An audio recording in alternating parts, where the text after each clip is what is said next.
Why it's essential to make a 3D for cases such like this when we have the impacted canine? Because we have to make the right plan. This patient is from another clinic, is suffering over 3 years, and her doctor was trying to pull it out using this intraoral elastics between this screw and the canine. Over years, the canine didn't come out. Simply, this canine is pushing the premolar, and the premolar came out of his bone pocket. And now, almost we lost this tooth, and the canine's still there.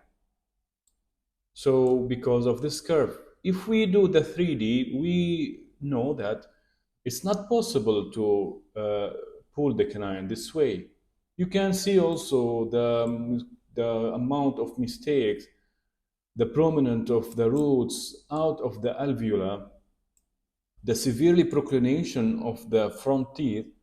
It's completely wrong and it's disaster not to make an x-ray, especially in this cases impacted canine.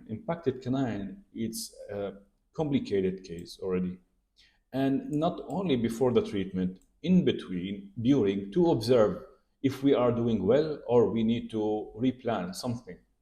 So waste of time, waste of health, waste of money using elastics over years like this from here to here, without any doubt will destroy the joints.